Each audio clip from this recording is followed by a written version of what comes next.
Bonjour à tous et bienvenue dans votre JT des produits de bourse avec Trading Central. L'actualité du jour, c'est Thales.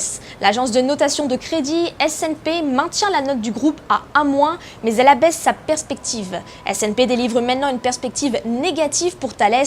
Avant, sa perspective était, je cite, sous surveillance avec implication négative. Les analystes de Trading Central sont baissiers, visent des cibles à 106,20 € et 99,10 €. On continue toujours dans l'actualité avec Volkswagen qui publie des résultats solides pour le troisième trimestre. Son bénéfice net s'élève à 2,67 milliards $, c'est bien plus qu'il y a un an quand il s'inscrivait à 990 millions. Le groupe allemand signe donc une belle performance au cours des derniers mois et ce malgré plusieurs obstacles, notamment les tensions commerciales, le ralentissement de la demande en Chine ou encore le durcissement des normes d'émissions polluantes en Europe. Les analystes de Trading Central sont haussiers, visent des cibles à 157,20 € et 166,10 €. On passe à la stratégie du jour maintenant avec Casino. Graphiquement, le titre poursuit sa progression après avoir rebondi sur une oblique haussière installée depuis la mi-septembre.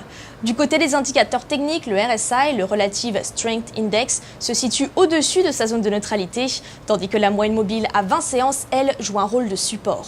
Pour ce qui est des prévisions, tant que le niveau des 37,90 € n'est pas enfoncé en clôture, on attend une poursuite de la hausse, avec pour objectif les cibles situées à 44,10 € et 46,60 €. Pour appliquer sa stratégie, on peut se porter à l'achat sur le Warrant Call E8-22T émis par Unicredit, un Warrant Call de prêt d'exercice à 40 € et de maturité au 15 mars 2019. Et puis on termine avec un coup de projecteur sur le DAX 30. Graphiquement, l'indice allemand reste sous pression après avoir stoppé son rebond technique à l'approche de la zone de résistance des 11 530 points, soit l'ouverture du trou de cotation baissier du 22 octobre dernier.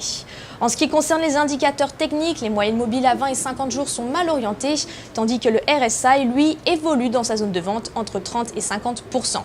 Côté prévision, pour finir, on attend donc une poursuite du repli, avec pour objectif les prochains supports à 10 800 et 10 400 points.